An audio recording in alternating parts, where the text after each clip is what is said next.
அஸ்ஸலாமு அலைக்கும் வரஹ்மத்துல்லாஹி வபரகாத். அதிகாலை நேரம் 2 மணி.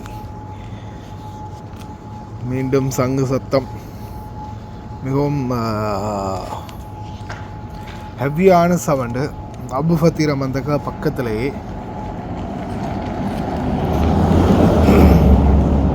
எகேலா சைட்டை நோக்கின மாதிரி தான் அந்த சத்தம் இருந்துச்சு. கொஞ்சம் லைட்டாக கன்ஃபியூஸ் ஆகிடுச்சு. மேலே மொட்டை மாடியில் போய் பார்த்தா அப்படி எதுவும் தெரியல. நிலைமை வர வர ரொம்ப சங்கடம் தரக்கூடிய அளவில் தான் போயிட்டுருக்குது. இறைவன் பாதுகாக்கட்டும் அனைவரையும். ரொம்ப கவனமாக இருங்க அனைவரும். உங்களுடைய வீட்டு சரௌண்டிங்குள்ளே இருங்க. ஏதாவது ஒன்று நடந்தாலும் உங்களுடைய வீட்டு எல்லைக்குள்ளே இருங்க. இருக்கக்கூடிய தங்குமிட எல்லைக்குள்ளே இருங்க.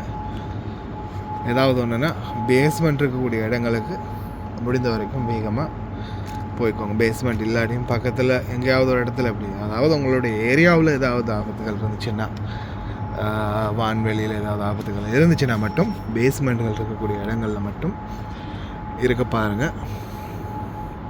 ரொம்ப கவனமாக இருங்க. சேஃபாக இருங்க. வீட்டுக்குள்ளே இருங்க. ரொம்ப கவனம். வீட்டோட நீங்கள் தங்குற இடம் சரௌண்டிங் பக்கத்துலேயே இருங்க. ரொம்ப தூரம் எங்கேயாவது பக்கத்தில் கொஞ்சம் தூரம் முன்னாடி 100 மீட்டரில் 500 மீட்டரில் அங்கே அது நடக்குதுனாலும் பக்கத்தில் யாரும் போகாதீங்க. தயவு செய்து கவனம்.